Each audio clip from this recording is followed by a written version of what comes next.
For millennia, Belgium has been a battleground for Europe's great conflicts, from ancient invasions and successive occupations to its independence and the establishment of its own empire in the 19th century. Despite the devastation of 2 world wars, Belgium has endured, boasting a history stretching back to 100,000 BC, when it was inhabited by Neanderthals and later by the Celtic tribes known as the Belgae, a name documented by the Romans and Julius Caesar, and which became the basis for the modern name of Belgium.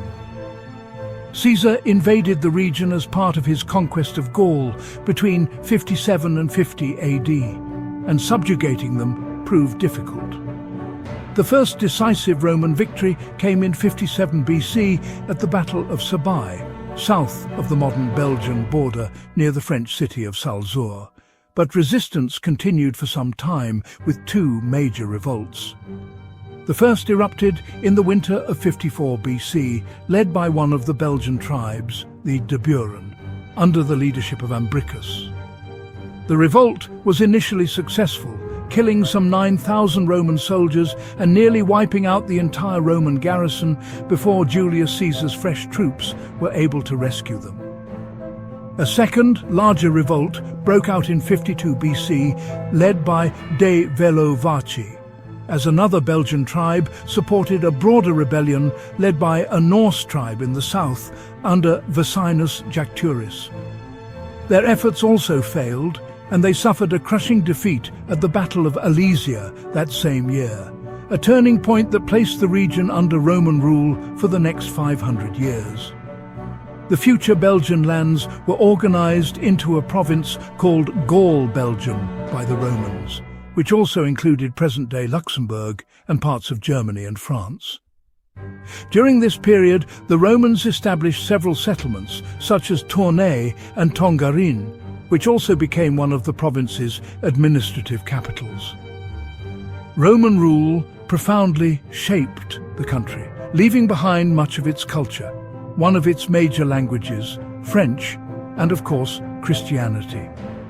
The Roman Empire began to crumble under the relentless onslaught of barbarian tribes. Some were allowed to live within Roman borders in exchange for military service. The Franks, among them, played a crucial role in halting Attila the Hun's invasion of Gaul in 451 AD. But before they acquired their name, the Franks were not unified during this period. They were a collection of rival tribes that nevertheless continued to gain power at the expense of the Romans. This changed when one of their leaders, Clovis the More, defeated the Romans in 486 AD. Clovis not only defeated the Romans, but also the other rival Frankish kingdoms, establishing the Merovini dynasty, which ruled Belgium as part of a larger territory for nearly 200 years after his death in 511 AD. Clovis's kingdom was divided into smaller kingdoms among his 4 sons. One of these, Australia, encompassed all of modern-day Belgium, as well as large parts of its future neighbours. Its existence was not particularly peaceful between 567 and 568 AD. In 613 AD, Austrasia was at war with its southern neighbour, Neustria, particularly under Queen Barnhilda, who became the driving force behind the throne during 3 different reigns. However, her reign ended tragically when she was betrayed by the Austral nobles and captured by Clotaire II, king of Neustria, in battle in 613 AD after her army refused to fight. Legend has it that the new king executed her by tying her to a horse and dragging her for miles. Some historians have argued that the ancient road linking France and Belgium, the Jotian Way, was named after her. For this reason, the Merovingian Franks continued to rule the region, sometimes as a single kingdom, encompassing most of modern-day France, Belgium and Luxembourg, and sometimes as separate kingdoms. However, their influence gradually waned, eventually giving way to a new dynasty, the Carolingians. This dynasty was named after Charles Martel, who was the driving force behind the Australian throne from 751 AD onward, and is famous for repelling the Moorish invasion. The Spanish invasion occurred in 732 AD, but the Carolingian monarchy did not truly begin until several decades later, when Pepin the Palace became king in 751 AD. However, the most important Carolingian king was Charlemagne, who ascended the Frankish throne in 768 AD. He was likely born in what is now the vassal state of Belgium. Charlemagne expanded the Frankish Empire to its greatest extent, uniting not only the future Belgian and French territories under one crown, but also most of Western Europe, including half of Italy and the northern part of France. Spain, the kingdom that would later become the Holy Roman Empire, established its capital in Germany, a few kilometers east of the modern Belgian border. But the empire weakened considerably after the death of its founder in 814 AD, and no longer held the same sway over Belgian territory. Then a new threat emerged: the Vikings. Over the next 2 centuries, the Normans invaded the region, plundering churches and villages deep into the Ardennes, and even penetrating into what is now Flanders. They launched raids deep into Frankish territory until their power collapsed at the Battle of Leuven in 891. The chaos wrought by the Vikings, in turn, contributed to the rise of a medieval society where loyalties and resources were bartered for protection from local lords. This led to the emergence of a collection of dukes and counties nominally subject either to the kings of the Holy Roman Empire, such as Brabant-Namur in Limburg, or to the kings of France, including Artois. Although Flanders was practically left to manage its own affairs, the Viking threat eventually faded, and once it was gone, northern Belgium became a thriving trading centre. They did this by transforming imported raw materials into high-quality textiles, making Bruges and Belgium leading international trading cities. Merchant ships bartered cloth for English wool, coal, lead and tin. International ideas also flowed in, leading to the development of some of the finest works in metalwork and enamelling, particularly in the period later known as Romanesque art. The newfound wealth led to the creation of guilds that set standards for their work, local trade monopolies, and claims to greater power. This created tensions not only with local lords, but also with the French king. These tensions were exacerbated by the need for English wool. The Flemish sided with the English in the war against the French at the end of the 13th century, much to their dismay. The French wanted to teach them a lesson.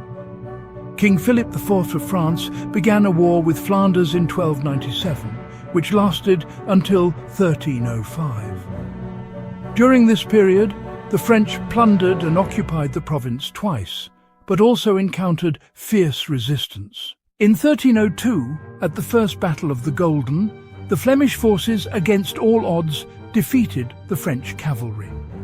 This secured their independence for a few years. However, in 1305, the French invaded again and forced them to pay heavy reparations, which in turn secured a share of Flanders for France. For several decades, until 1337, when another conflict broke out between the English and the French, this time in the 100 Years' War, Flanders did not side with the English and ended up losing access to its walls, prompting some of its wealthy merchants to flee to England. This situation began to change in the early 13th century with the arrival of a new and important player, Prince Philip of Burgundy, a French nobleman of the House of Aloha, who was born and inherited the city of Bruges.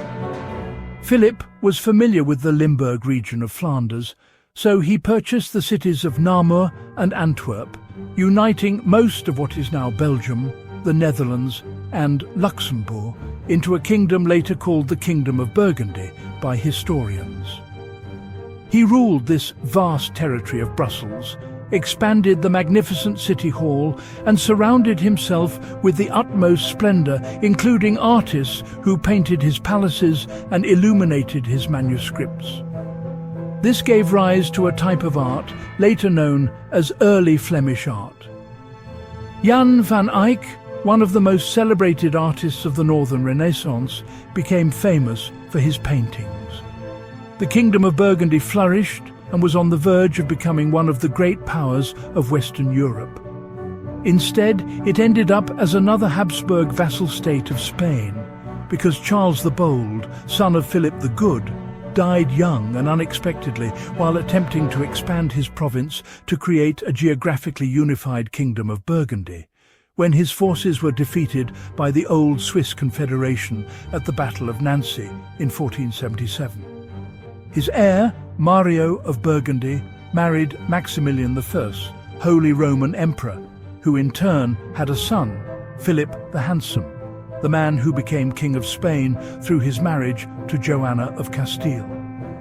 By the time Charles, Philip's son, ascended the throne, Belgium was part of the Spanish Habsburg Empire, which encompassed not only the Holy Roman Empire, which included most of modern-day Austria, the Czech Republic, Germany and parts of Hungary, but also the Netherlands, Spain, most of Italy and the newly conquered Americas.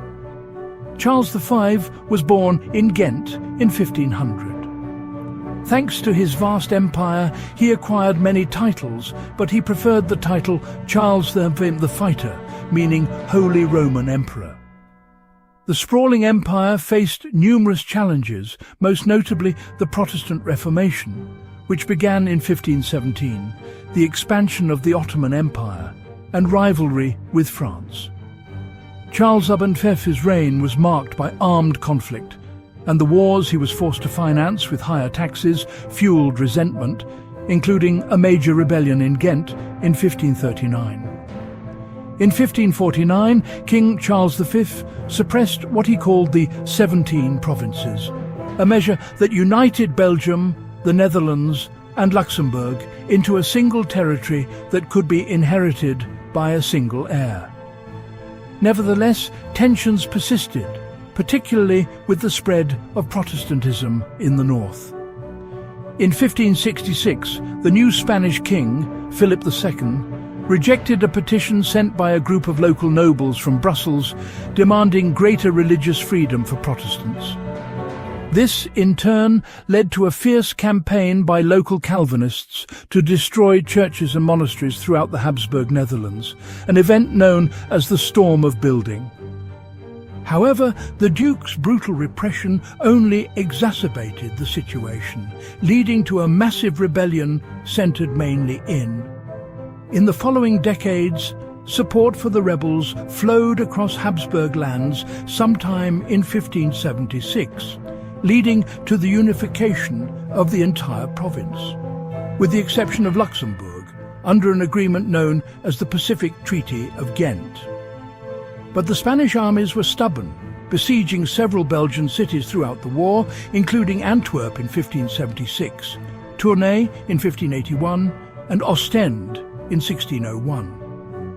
This coincided with religious differences between the Catholic South and the Protestant North, which posed a major obstacle.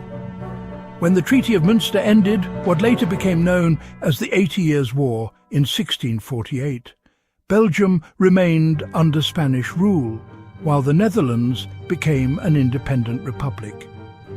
Peace did not solve Belgium's problems, but the shelling of the river near any Dutch ships as part of the ceasefire negotiations led to the collapse of trade with Antwerp and the impoverishment of the entire region.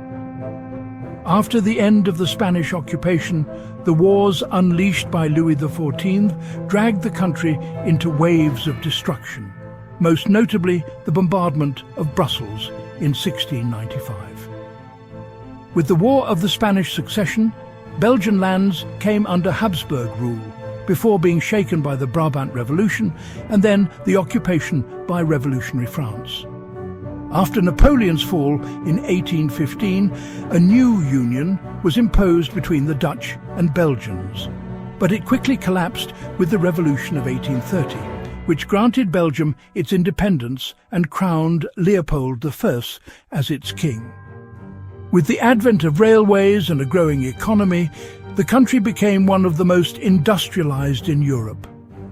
However, the 19th century also had a dark side, with Leopold II's control and brutal exploitation of the Congo, leading to an international scandal that culminated in the Congo being placed under Belgian rule in 1908. Despite this, the economy flourished before being shaken by the major European wars. Despite its official neutrality, Belgium was the first victim of the German invasion in World War I, and then faced invasion again in 1940. The heavy human losses, the destruction of cities, and the Battle of the Bulge in 1944 made World War II one of the most brutal chapters in its history, before its complete liberation in 1945. After the war, Belgium quickly recovered, benefiting from the Marshall Plan. It was one of the founding members of the European Economic Community, which later became the European Union, and Brussels assumed the role of Europe's political capital. Despite its prosperity, the country faced major economic crises in the 1970s, 1990s and 2008, as well as severe political crises stemming from the linguistic divide between Flemish and Walloon. In 1993, it became a federal state, but the disputes persisted, leading to delays in forming a government for months and even years. Nevertheless, Belgium has succeeded in maintaining its unity, electing its first French-speaking Prime Minister, Elio Di Rupo, in 2011, and in becoming a rare example of a small country that has faced invasions, conflicts and internal divisions, yet has continued to prosper into modern times.